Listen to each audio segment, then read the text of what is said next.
what do you got, buddy? And he's like, I got a guy, I want to get him a birthday cake. And I'm like, let's do it. Let's get him Yeah. a birthday. So when the guy came back to pick up his bike, we had a birthday cake. We sang him happy birthday. And it was this cool moment.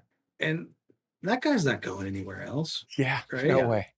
Dude, that Yeah, is like I don't care if the Jimmy's shop down the road's $50 less. Like, nah, man. Like he's ours. that's Right. so Yeah. cool. And that's what we got to create. That's so cool that you've empowered your staff to recognize that, like, hey, if there's an opportunity for us to make somebody's day, do it.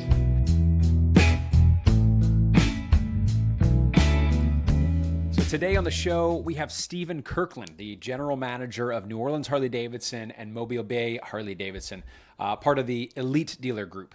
Now, we talked to him about how he runs 2 different stores, 3 hours apart from each other, by building really strong managers and really clear processes and tight communication. So he shares some simple loyalty plays that drive real transactions, like a birthday cake reference he just talked about, and this Mardi Gras king cake thing they were doing. So I think mainly it just has to do mostly with cakes. So that should be the takeaway there.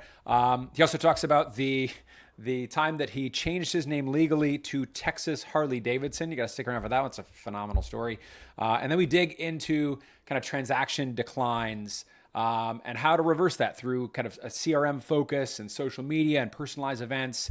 We also unpack how he uses AI and how you can use it in the right way inside of a store, kind of supporting employees and cutting the admin time without losing that customer connection.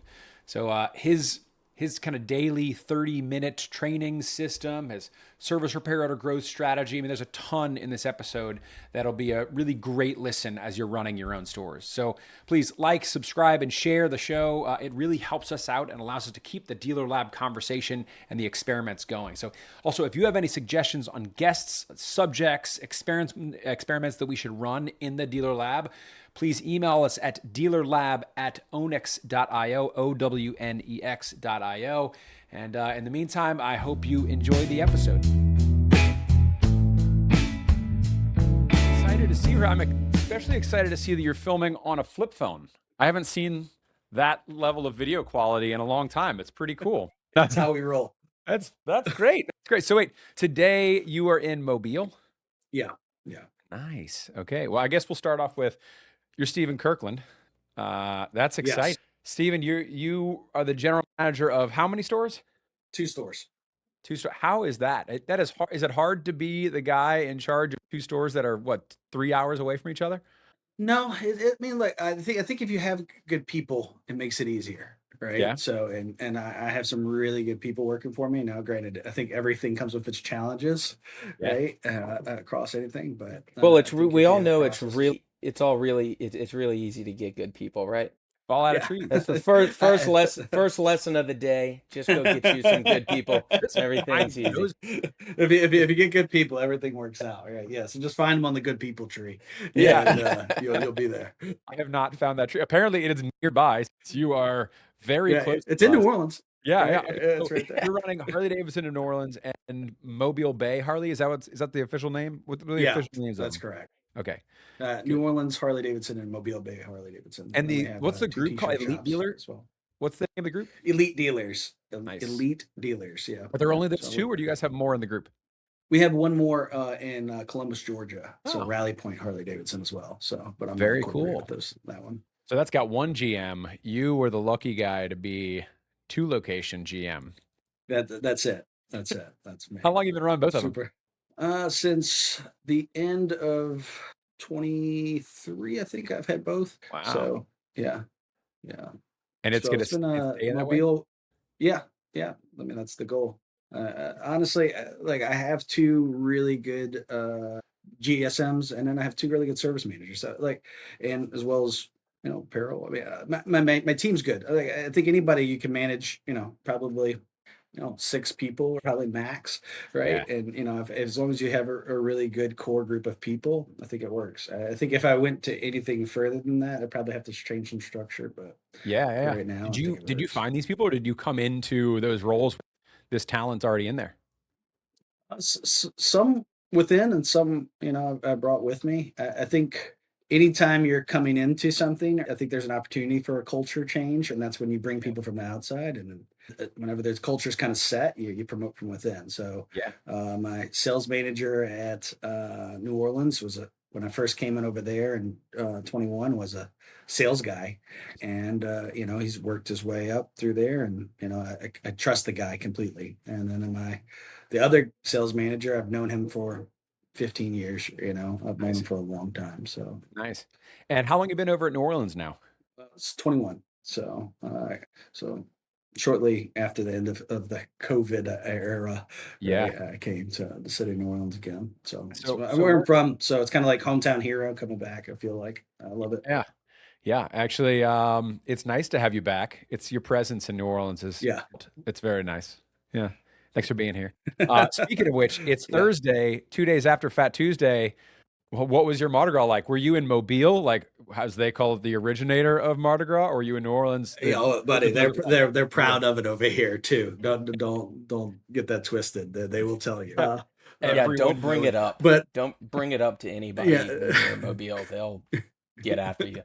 Like honestly, I did not get a chance to make it out to Mobile this year. Last year, I did. I loved it honestly at Mobile for Mardi Gras. It was those. It was clean, nice, and I think there was enough people, but not too many. And Yeah. you bring your kids there, and it's great. The biggest thing that most misconception is for people that don't live around the city of New Orleans or Mobile is that Mardi Gras is a family event typically, Yes. right? And they think that it's this debauchery given Yeah. thing, right? But You can find usually- debauchery spots, but for the most part, it's there, it's right? family Just- friendly. That's where Max lives, in the debauchery spots.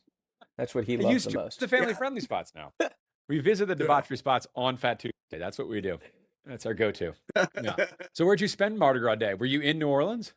I was in New Orleans, caught Zulu, got myself a coconut, and that's the traditional throw from Zulu, I kind of took it easy after that. I mean, by the time you get to Mardi Gras, it's the end of a long couple weeks. So Yeah, I don't think people realize. also it is- common misconception. Yeah, it's like a month and a half long. It's a marathon. Yeah, it's a total marathon. Yeah. Did you march in anything this year? Were you in any parades?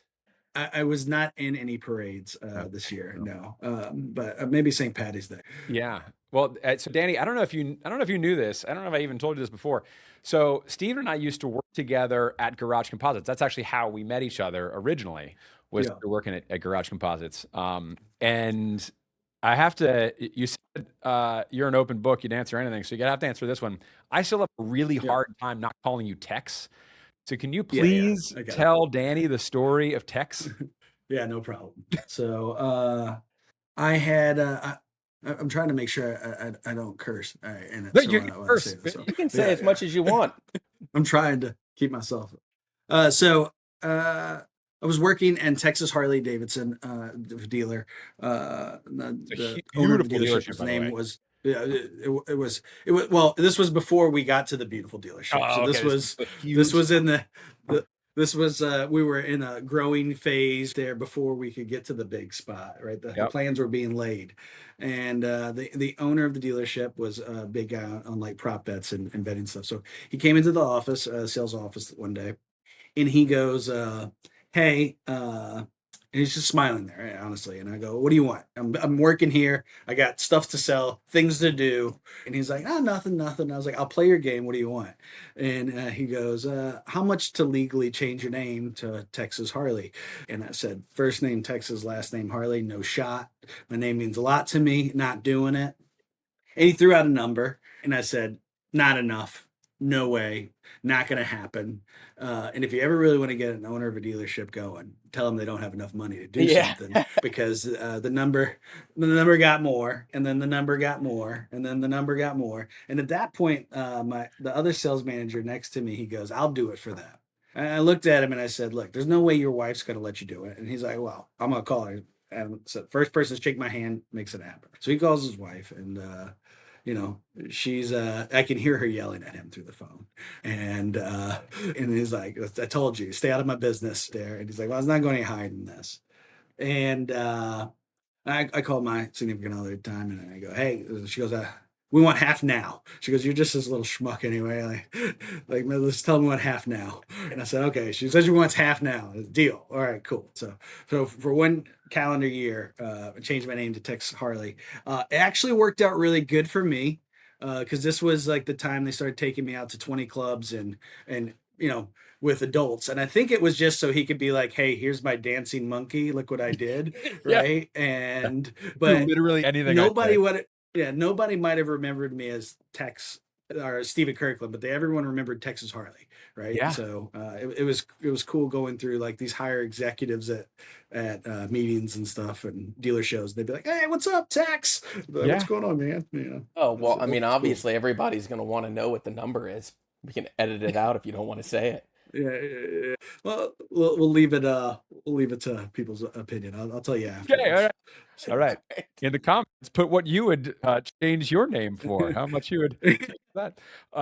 That's great, dude. So you kept it for a whole year, or even? I mean, Yeah. you still Yeah. go So by it was actually a mad dash to get it changed back because my daughter was being born towards the end of it. And if we didn't change it back, her name was going to have the birth certificate was going to read Texas Harley. So So did gotta you change have it. But did you have a driver's process was easier. license? Like I went to legalzoom.com. It was pretty simple, like process. Yeah, it was the whole thing. So and like when people would call this the store, it would be like, "Hey, this is Texas Harley. This is Texas Harley speaking." And people thought I was messing with them. Sometimes it was like, especially if you had a heat case. If you had a heat case, they're like, "What's your name?" It was Tex. What's your last name? Harley. They're like, "Oh, I'm not messing around." I'm like, "I'm serious." Like, Yeah, they're Did you "Oh, have a must be the driver's owner," like, license?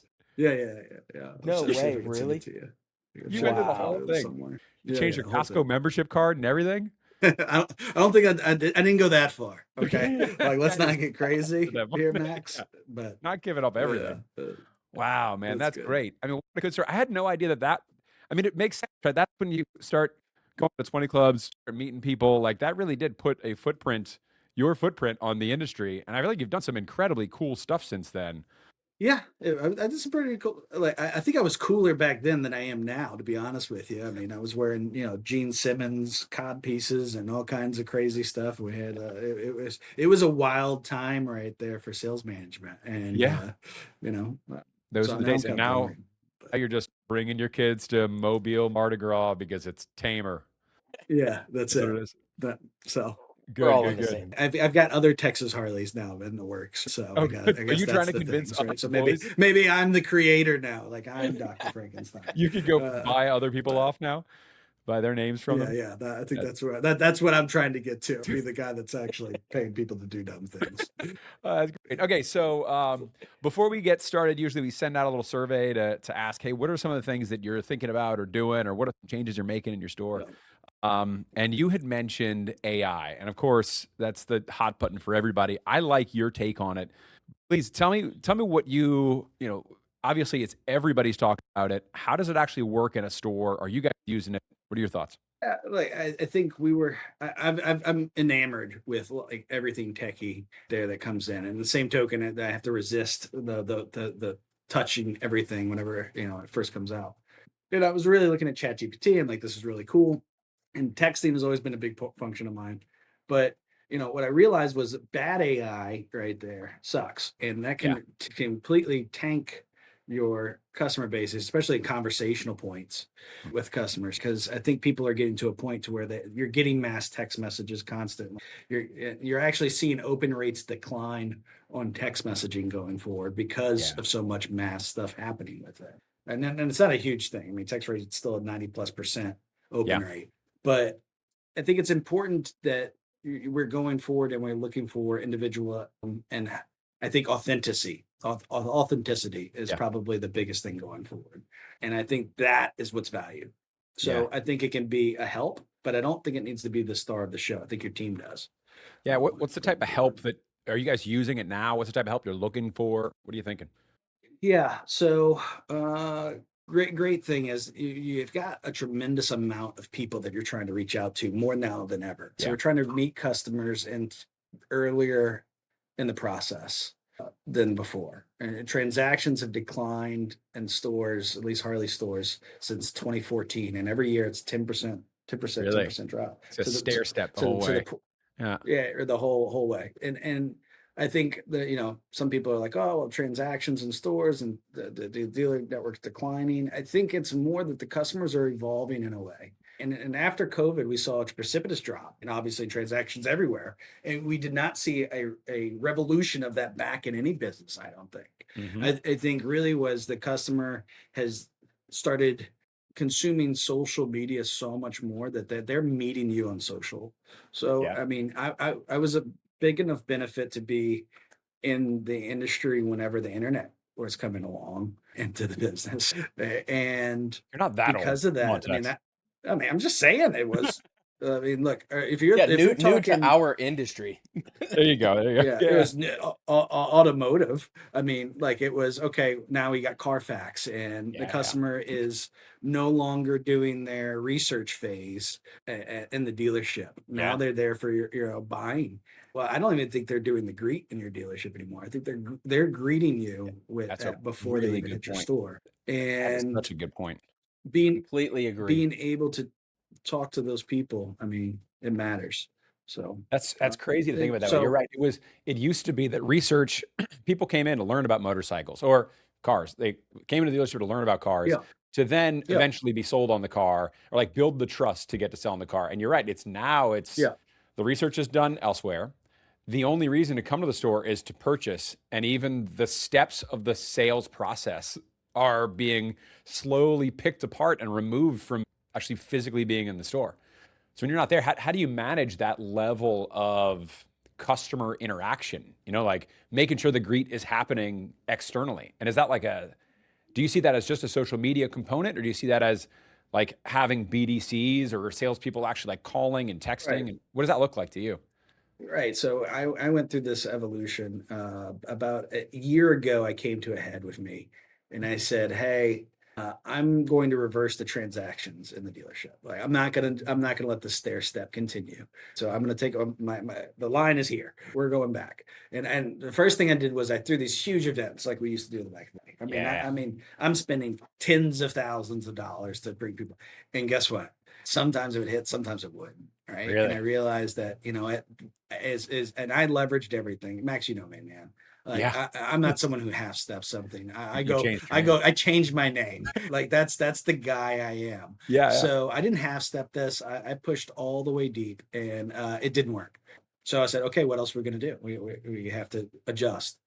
And what I noticed was the dealers that were growing in transactions, they had a social media presence with someone that trusted on there. And the second thing that I noticed was dealers that had a huge outbound activity piece, Yeah. right? Those two things was the dealers that were growing in some sort of way. So I said, okay, well, let's take what they're doing and like try to do that. That seems to be working. And we started reaching out and that started working. And what I noticed was I started throwing it into events again, but they weren't as big and they were more personalized to the customer. Nice. Yeah. So Targeted it stuff. was, yeah, instead of trying to find the new guy, I looked through our CRM and I said, look, I've got 30 something thousand people in my CRM. 30,000 people. Why do I need a single extra customer if I have 30,000 people in my CRM and they buy every so for 3 years? I Yep. mean, I'll sell 10,000 bikes a year and be okay with that. Cool. Yeah, exactly.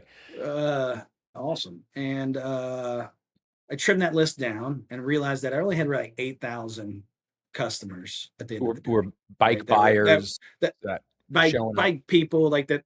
And we started up and just texting all these people and simply, hey, like, this is Steve from the dealership, just making sure I still got the number. And Oh if they yeah. didn't text me back there, that's okay. There we just didn't call everyone right there. If they didn't, after 3 or 4 times of reaching out, if they didn't answer, we just said, hey, either one, they don't want to talk to us, which means we're not really good friend. Two, they're not interested anymore. Three, like we don't have their information anymore. So, Yeah. but that leaves 8,000 people we can focus on. Damn. So we started focusing on those people, and we did a casino night for our best customers. So the guys who spent over $300 with us at some point in time in the dealership in the past 2 years. We brought them out, and we had a much better showing than the you know tens of thousands of dollars event, right? With That it, sounds awesome. and our goal is to build inside out rather than outside in. So, Yeah. Yeah. um, Just lean into but the your loyal customer base already, rather than trying to find more people to buy new vehicles. That's exactly Right. what we're trying to do here too. It's got to keep who we have. Right. So, how do you keep in touch with AI? I think your initial responses with AI isn't bad. So, like, hey, like if I'm doing a reminder follow up, like, hey, you have a appointment here. Just want to make sure you got that. I think untouched leads is a great way of having AI follow up those people that your salespeople don't get to, Yeah. because there is so many people, in a market where we have to be extremely intelligent about expenses, Yeah. and you have to still talk to 8,000 people. That's tough, especially if you're trying to do that on a consistent basis. So I think using it to fill some of the gaps helps. So right But now, that are is you the start using of the it? show. Are you using it in like the real basic way of, Chat GPT, this is my customer, or here's my customer list, give me personalized text messages I can copy and paste? Or are you using services like Connect AI? Like what are you using in the store right I, now that actually is AI based, or are you yet? I've run through the full gamut of pretty much all of them Yeah. at this point in time. I tried everything. I tasted a lot of stuff, and really, what I got back to was not having it. We have to get to a place where AI says a suggested message, but we don't. It doesn't send until we say send, Yeah, of course. because it's going to do what you tell it to do. So if you go, hey, I want you to follow up with every customer every day, it's going to follow up with them every single day until they go, Yeah. stop calling Until me, you annoy the right? shit out of them. Yeah. And it's going to feel very And then they're impersonal. not your customer, Yep. right? So Yeah, for me, it goes, I bought a truck in Texas a couple years ago, a yeah, new one, and that it's almost every other day. It feels like a text, call.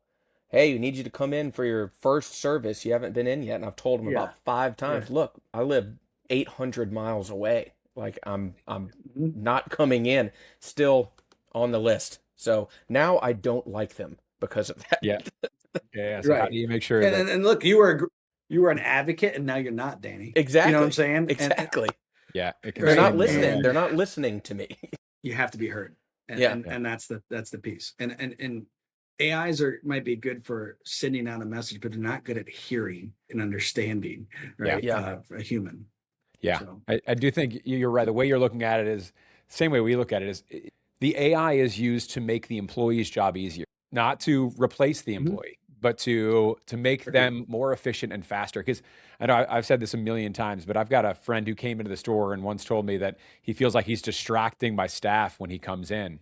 And that is like, at first I was like, oh yeah, it's real busy. It's hard to do the job to be a service advisor or keep up with all things. And then it's realizing like, wait a second, the only person that matters is the dealer, is the customer who's like coming through the store or coming through the front doors and wanting to be entertained and communicated with and make a connection with the person who's in the store. And when I'm spending all my time on this administrative work or these like following up on things, or let's say in service, looking up parts and doing all that stuff where I have to stare at a computer screen means less time I get to connect with customers. So how do we make those things, the computer screen staring time, go Right. away through the use of AI? So I was I forgot what book telling, I heard one time. They yeah, said processes are for employees, not customers. And I think AI is for employees, not customers, yeah, right? that's a Like it great point. is not 100%. meant for them to communicate. But what we say, Max, I It, apologize, it's bro. it's all just changing so fast, and I am trying to keep up with everything that happens, which is obviously just insane as AI does this. But yesterday, my entire day, which I definitely lost my mind by the end of the day, I was using ChatGPT to help me communicate with OpenClaw to make an AI assistant named Samantha who was writing code for me in Claude Code to replace our coding platform called Replit. So it's like at the same time, 5 different AIs. Actually, last night I realized Claude and Samantha hadn't met yet. So I introduced them to each other and they had a great conversation about how the database needs to be structured. And so like it I don't know if you've heard about OpenClaw yet. This will be a pretty wild one if you hadn't heard yet. OpenClaw is a brand new free open source AI agent that you download onto a computer. You don't want to do it on like your working computer. If you got like a spare computer somewhere, you do with that. But you download this directly into the terminal. So like it is now in the computer and it can open your applications. It can open up emails. It can act entirely like an employee. It can do everything you ever need it to.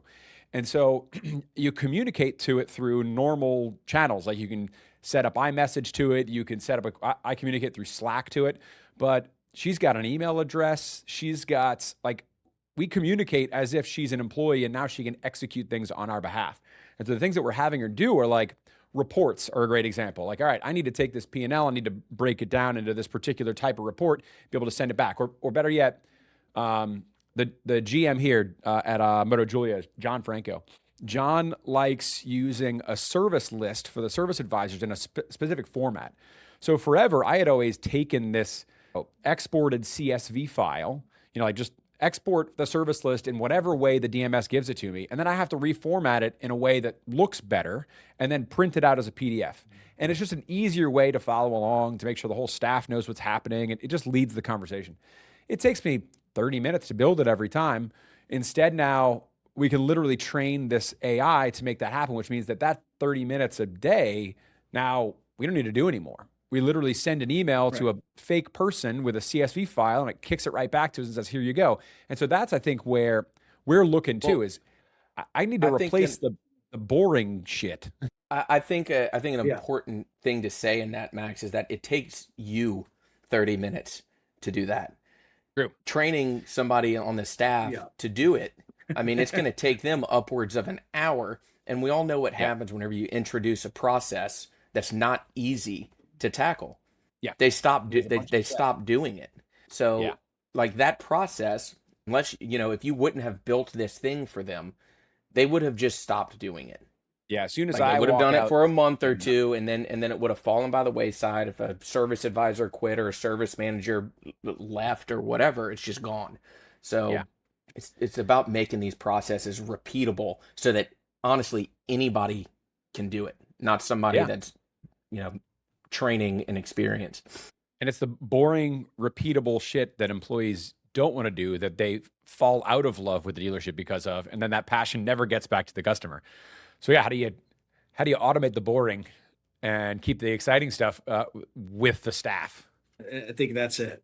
Keeping that connection with the customer is what has to be the forefront of our mind at any point in time. Because it's the only thing we have going for us at this point in time. To that point, we have to disconnect the customer from this. Hey, we're just here to buy a bike, and understand that we are people, and we are here to help you any way we possibly can. We're your community hub. We're not just a dealership. We are the spot that keeps you doing the thing you love. Right. We got to remember the guy's name, right, when he comes in. Step one. That's it. Right. Yep. If we can do that, we're good.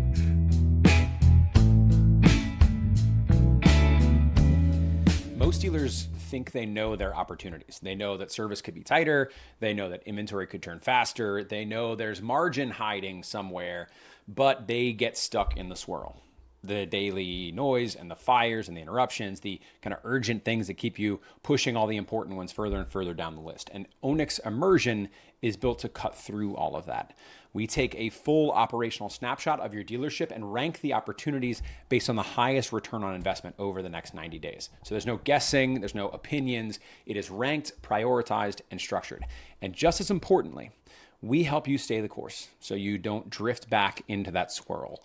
So I used this exact process in the turnaround project of my old dealership, and we took that place from losing $70,000 a month to being back in the black. If you want proof of that, go check out the turnaround project in Powersports Business. Now, if you're ready to get a clear plan and stay focused, then go to www.onyx.io. That's OWNEX.io, and sign up for the next immersion session. Those next 90 days don't have to feel like chaos. So sign up and let's get started today.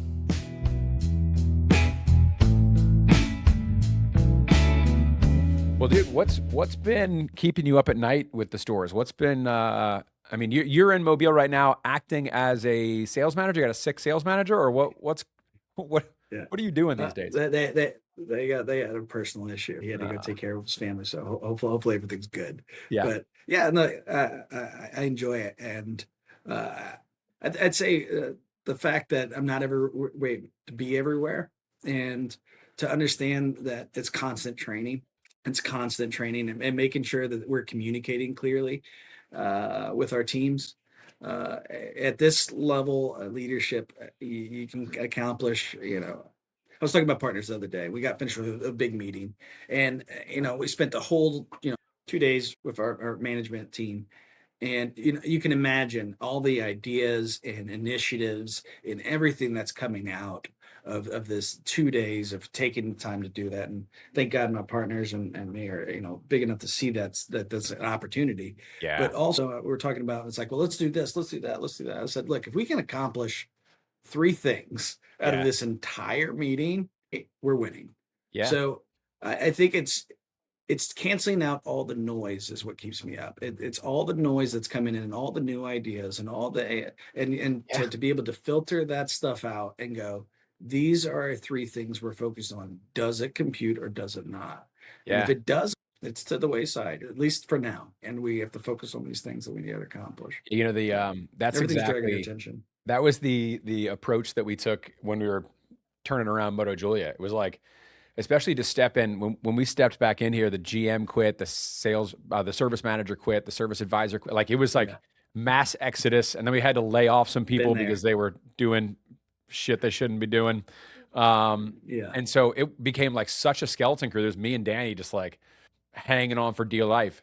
And so, of course, very quickly you get back in the swirl and you go, oh no, this is the fire. This is the new fire. This is the new fire. And you're right. The only thing that kept our head above water is that we had written down the three things we needed to see move. And so it became the same conversation. Like, yes, that is a fire, but is it the fire I need to go after right now? Or is it the one that like that can smolder for a bit? If we fix this one, we can keep the doors open. We can grow the place. We can get the customer base back. So yeah, I like that. What are your three that you're working on? What are the big initiatives that you guys are working on moving forward? So for motorcycles, it's getting back to the basics of switching to new motorcycles and was where we prioritize. Okay. If we're looking at dealerships that are buying other dealerships right now that are in a buying mode, they're Yeah. focused on new. They're Yep. focused on selling new, and I think a pre-owned is a tremendous opportunity, a business for us. But it's not used or new; it's used and new as far as unit sales. So what's your ratio right now of And used then to new? so I don't really focus on ratios Okay. for that reason. I think ratios can be a tricky thing because a lot of people would say, I want to be at 1-to-1 new to used or 2-to-1 new to used. Well, what's your opportunity on used in your market? And are you maximizing that? And then what's your opportunity on new? And you're maximizing that. Yeah. At the end of the day, you could just be really crappy at selling used bikes and you say, hey, I'm good at selling my new to used ratio is great. Well, you're just not good at selling used bikes. If you're good at used, and maybe you need to sell more new, and maybe those two play off of each other. So I think it's just selling as much as you possibly can and beating those dynamics. So I'm competing against the markets. Focusing new, is that also a motor company initiative as well? Is it all right, the more we sell of new, the more back end we have? What is the strategy there? I think any good OEM would Yeah. their main profit center is to sell new vehicles to us. So yeah, I would imagine that's a major initiative of theirs. Well, To answer your question, Max, yes. It's a new thing they're trying out. It's a wild idea. Okay. Here's what I actually. There's a new CEO. There's a new sheriff in town for Harley. How has that new interaction been? You're the first Harley operator that I'm really talking to about this. So tell me, what's it like on the inside?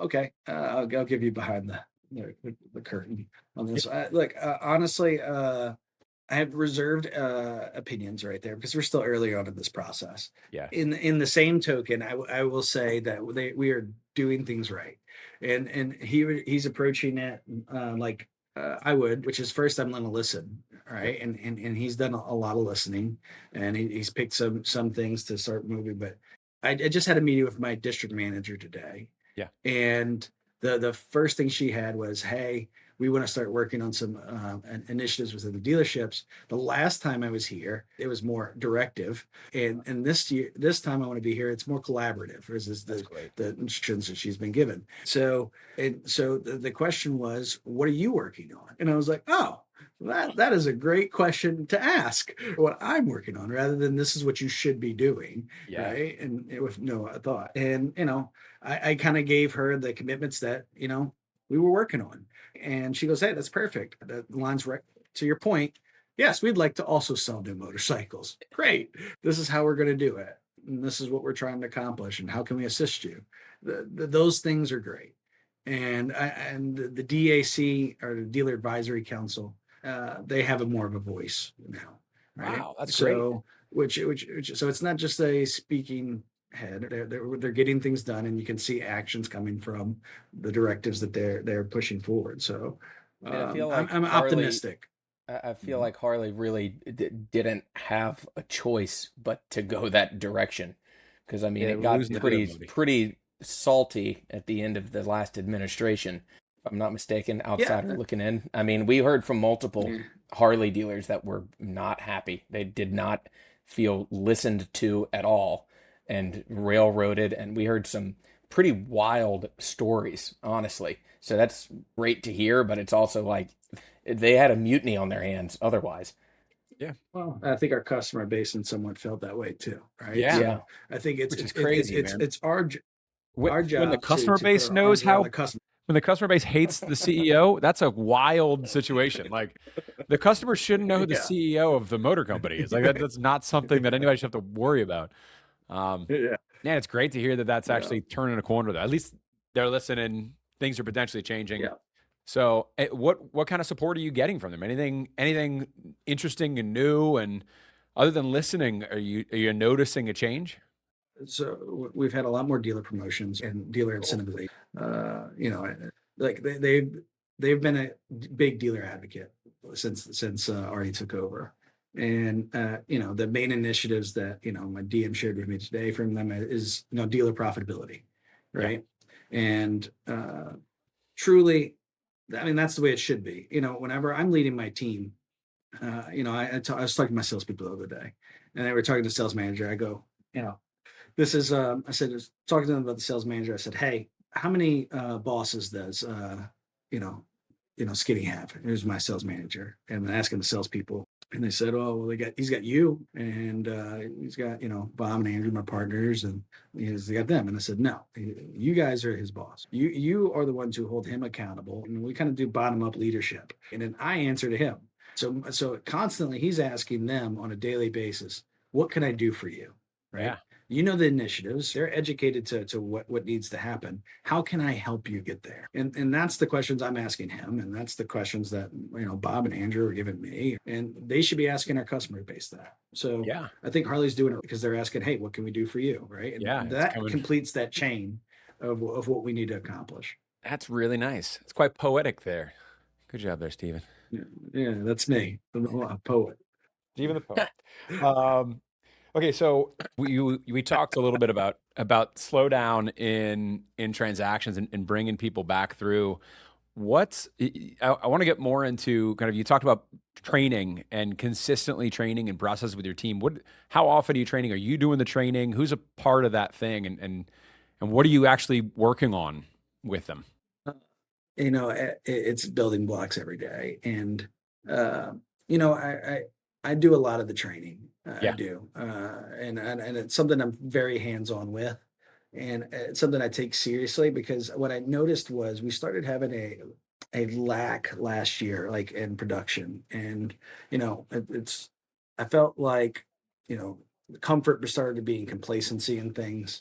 And I was asking my sales manager doing training, and he was doing training, but I necessarily wasn't sitting in on every training. Yeah. And I'm like, okay, we got finished with our meeting. We were at this big offsite we did.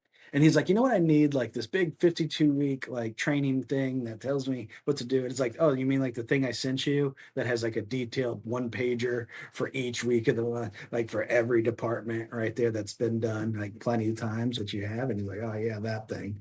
And I'm like, yeah, well, you got it. And so I started, well, I'm going to start doing more training. And I started, okay, what's it on? And there were certain nuances, and he had the wide strokes of what I was talking about, but there were certain nuances to what we were speaking about, which was sending the wrong message, right? And those nuances sometimes are the difference between being good and being great. And Max, you've seen through the dealer network, sometimes it's a small tweak, but making that small tweak makes all the difference right there to do it.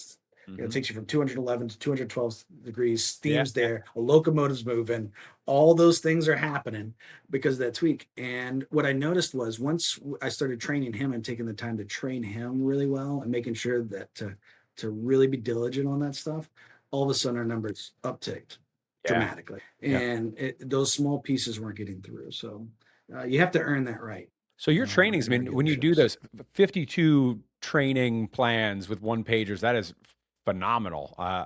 That sounds like a really great structure. When you're doing these trainings, how long are you training your team? Is this a quick hit of like 5 minutes of explaining why we present an F&I menu exactly like this, or is it a larger conversation? Like, are you breaking the things down into little bite-sized chunks? So I think we're looking, so it's 52 weeks, but it's not all necessarily in order. So it's not like, hey, January do this, February do this, because depending on what's going on in your team, you're looking at what you need to be working on, right? So for me, it's a case by case basis. So sometimes it's operational, and sometimes it's discipline, but sometimes it's, hey, how do we do a good greet? There's basically wide strokes depending on any situation that we're looking at to be able to do it. Yeah. But I think operational training happens all the time. I mean, we have structured training once a day for 30 minutes every day. And that's usually when we're introducing a topic. And then we're reinforcing that throughout the day of each topic. So so if I'm saying this week we're going to talk about greet right there and how we're going to interact with customers, the whole week's going to be centered around that topic. Yeah. Right. So maybe there's a talk about the introduction of the customer on day 1. Day 2, we're talking about format. Day 3, we're digging into mirroring. Day 4, we're talking about, hey, how to interact with the customers, different personality traits. Like, so there's a whole theme that goes along with that week. That's great, man. That is really cool. And so when you're in Mobile or you're in New Orleans, who's doing it at the other stores? Is the team now trained up, your manager trained up enough to be able to do that on their own? Yeah. So I think we still could be doing a better job in some of the support departments, but for the vehicle sales department, they're dialed in on that stuff, and it's inspecting what you expect. Trust me, I'd love to tell you that you come into my dealerships and it's the most glorious ran perfect thing, but even with all that effort, guess what? It's still you're still never there. We're working on it. We're totally working get on it. So that's the same idea here. It's like, we're in the store, we're working our asses off on it, and it's getting better, but it's not perfect yet. And will it ever be? I don't know. But we're going to keep trying. We're going to keep going that way. So is that your second pillar of the 3 you guys are working on? Is it vehicle sales and training, or what was that second one? So the second one we have is service, honestly. So Nice. in service, it's to increase our RO count. Okay. So it's about 20%, which is a huge jump if you're looking at it. But that goes back to what's the opportunity.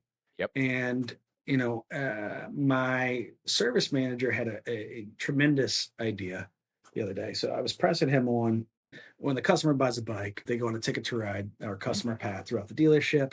They're introduced to different departments, and we should schedule their first service at that point in time. And his question was, well, why don't we set everyone's next service, no matter whether they're buying a bike or not, the day of that they're there? Yeah. Right. So you go to the doctor's office, they're going to schedule you for a routine checkup in 6 months. Yep. Why aren't we scheduling that appointment then at that point? Before you leave, you're checking out and you're getting the next one on the books now, because it's going to be every year. Right. That's great. Or every 6 months. Yep. So if you can take that, now you've increased your follow-up, even if you have a 20% show rate. Well, that's 20% more appointments than you had initially to be able to come in, right there in that function. So, I think through that, and then creating campaigns that are worthwhile for people matter. So, what's funny, the worthwhile thing that's been, what Danny and I've been working on is a lot of that. It was trying to figure out what are customer life cycles over time. And you mentioned, customers trade their bikes every 3.5 years or so. So there's a lot of time in between there where They need their first service, their annual service, their next annual. They're going to need some priority maintenance. They're going to need new apparel. They're going to need to replace that stinky ass helmet they have. Like all that stuff's going to happen. So how do we make sure that every one of those 8,000 customers you have are being engaged with about the specific thing in the phase of their life cycle that is most important to them? And so that was always, before we even came back to the dealer lab or to Moto Julia to start putting these things in place or trying them out, we were always trying to figure out, okay, how do you get the store to do it? When I've already got employees who are, I'm spread pretty damn thin, and then I'm saying, okay, you got to contact 8,000 customers. Adding that onto their plate sometimes it's a great expectation, but I'm sure you've been back there and sat at the service advisor desk and gone, holy shit, the day just flew by. Like I just sat down and it is like nonstop. Yeah. So how do you put that back on their plate? So one thing, and I'll ask you how you're doing it, but one thing that we did here that I think you should check out is that we found a company or are working with a company called Chester River Consulting. If you go to Fueled by CRC, those guys are now doing all of that like specific targeted outreach on our behalf. And that increased our repair order count 36% since we started them. So, dude, amazing. The outreach is really impressive. And what's cool is it is tailored to, hey, we hadn't seen you in this long. This is where you at in your life cycle. Like it's what's happening in auto. These guys came from auto already. And so they knew how to do that. And it was pretty wild, the like immediate return we got just when we said, okay, let's start telling people. And so one thing that's cool about it too, their platform will tell you, these are the people we emailed, and then they track it in your DMS. And so they just signed up with Harley. They Harley is now, I don't know if you saw this, they just they're co-oping a bunch of it too. So there you go. But if you're looking to increase RO count, that is a easy one to go look into. So they are when they send out those emails, they track who came in for service. And they will actually show you like, okay, these customers who arrived hadn't been in your store for 600 and whatever days. So you can actually like track the profitability that was generated by that campaign. And so I think you're right. That falls right in line with what you were saying. Like, okay, we already have the customers. How do you re-engage them better? How do we get the customers who are already loyal coming back in the store? I don't need to go find new people. I need to like make better ownership experiences for the ones that are already here. And so they're not AI, or they're pretty damn close because they automate all this stuff for you. But man, that engagement so far has been a light switch that we could flip without having to increase our staffing. And it proved its worth pretty quickly. So if that's your pillar two, check those guys out at least. Okay, we'll do. And what else? What's your third thing? What else are you working on? Grow transactions. Just grow general transactions, right? Yeah. Merchandising. Grow transactions, right? Merchandise. So some of it was merchandising. Some of it was inventory levels. We got pretty thin. So we increased our inventory levels. We increased our staffing levels in some spots. Damn. Which helped. That our social media presence has been huge for that. And then, making more personalized opportunities to do it. And it's funny whenever you say, okay, the goal is aligned. This is the goal. We're going to increase transactions. Okay, well, we had a big event last year that we spent X amount of dollars on.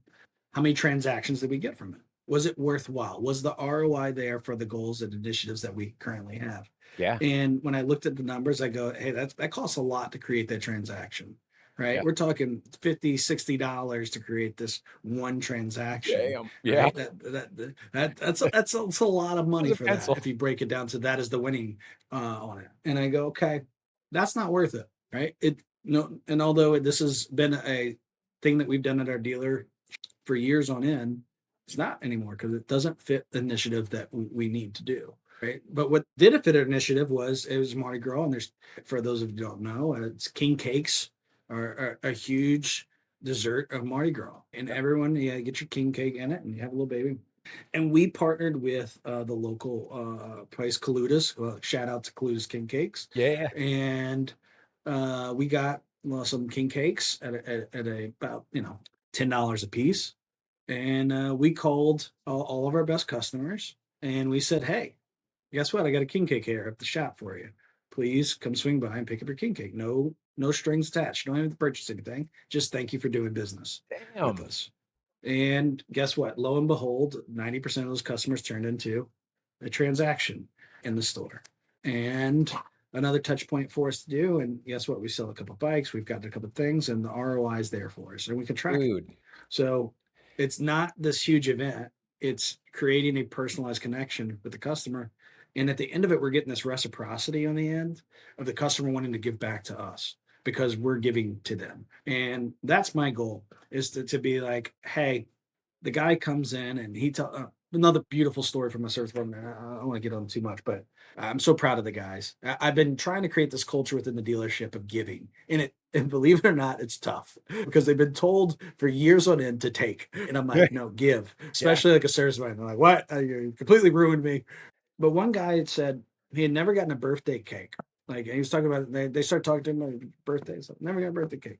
He's like, in the past 10 years, there's sad story, man. Sometimes customers tell us sad stories, right? And my guy who in the parts department, who's probably the most like unemotional guy, came to me and he's like, I got one, boss. I said, what do you got? What do you got, buddy? And he's like, I got a guy. I want to get him a birthday cake. And I'm like, let's do it. Let's get him. So when the guy came back to pick up his bike, we had a birthday cake. We sang him happy birthday, and it was this cool moment.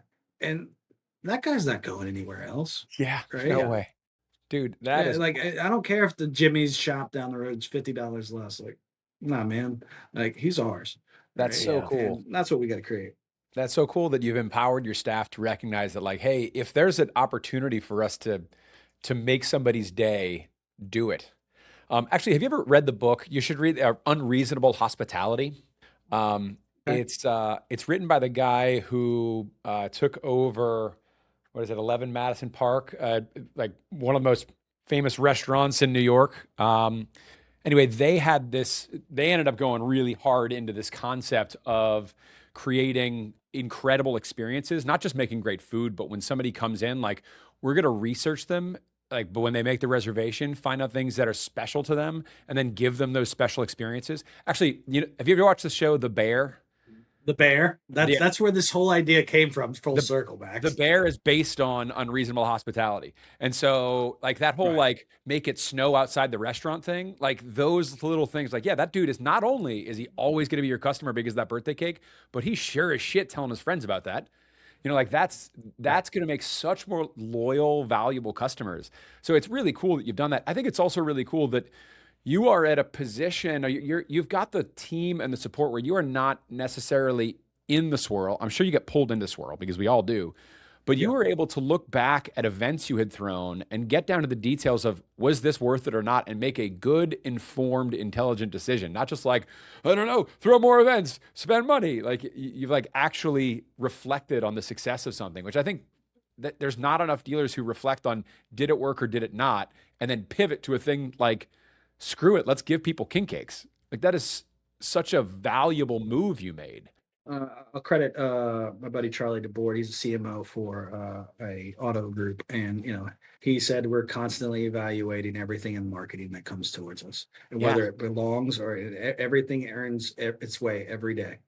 It's cool to think of. You're right. It's like, that is marketing dollars. You think about spending marketing dollars on SEO, and you think about spending it on, Facebook ads. And in reality, like, the best marketing is these really unique things you can make for people. Yeah. Probably could pay some people to change their name. That might be, what's the ROI on that? I think I could throw that into some marketing dollars right there. Have a lot of people named New Orleans. I mean, it helped out. People bought from you because I'll track the ROI on it. Everybody who mentions the name, right? You got to get back to that for sure, man. Oh my God. Well, that's great. Full circle. Well, look, I know we're coming up on an hour here. I wanted to make sure that we had some time to thank you for showing up and attending. And man, I was hoping we'd see you in person, but I get that you got to be in Mobile. But one of these days, let's go grab lunch or something when you're back in New Orleans, Harley. Sound good? Yeah, hey, look, Max, I appreciate the invite, man, and you guys keep up doing great things. Okay, Danny, nice to talk to you, buddy. Keep up the great work. Steven. Thank you, Steven. Have a great one, bud. Later, guys. Bye. See ya.